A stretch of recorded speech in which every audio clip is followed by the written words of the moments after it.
നമസ്കാരം. ശബരിമലയിലെ 18ാം പടിയിൽ നിന്ന് ഫോട്ടോയെടുത്ത സംഭവത്തിൽ പോലീസുകാർക്കെതിരെ നടപടി. SIP ക്യാമ്പസിലെ 23 പോലീസുകാർക്കെതിരെയാണ് നടപടി. മുഴുവൻ പേർക്കും കണ്ണൂർ KAP4 ക്യാമ്പിൽ നല്ല നടപ്പു പരിശീലനത്തിന് ADGP S ശ്രീജിത്ത് നിർദ്ദേശം നൽകി. 18ാം പടിയിൽ പുറംതിരിഞ്ഞു നിന്ന് പോലീസുകാർ ഫോട്ടോയെടുത്തത് വലിയ വിവാദത്തിന് തിരികൊളുത്തിയിരുന്നു. പരിശീലനത്തിനായി 23 പോലീസുകാരും ശബരിമലയിൽ നിന്ന് മടങ്ങി. തീവ്ര പരിശീലനം നൽകണമെന്നാണ് ADGP നിർദ്ദേശം നൽകിയിരിക്കുന്നത്. ഇതുമായി ബന്ധപ്പെട്ട് ഹൈക്കോടതിയിൽ നാളെ റിപ്പോർട്ട് നൽകും. ഡ്യൂട്ടിക്ക് ശേഷം ആദ്യ ബാച്ചിലെ പോലീസുകാരാണ് 18ാം പടിയിൽ നിന്ന് ഫോട്ടോ എടുത്തത്.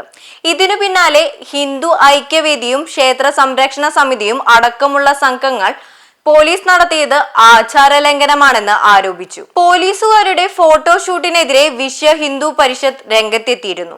അയ്യപ്പ വിശ്വാസികൾ പരിഭാവനമായി കരുതുന്നതാണ് 18ാം പടി. മേൽശാന്തി ഉൾപ്പെടെയുള്ളവർ 18ാം പടിയിലൂടെ അയ്യപ്പനെ തൊഴുത് പിറകോട്ടാണ് ഇറങ്ങുന്നത്. 18ാം പടിയുടെ ആചാരം അതായിരിക്കെ അയ്യപ്പനെ പുറംതിരിഞ്ഞു നിന്ന് ഫോട്ടോഷൂട്ട് നടത്താൻ അയ്യപ്പ വിശ്വാസികളായ ആർക്കും കഴിയില്ലെന്ന് വിശ്വ ഹിന്ദു പരിഷത്ത് കേരള ഘടകം ആരോപിച്ചു. News desk Bharathabhoomi.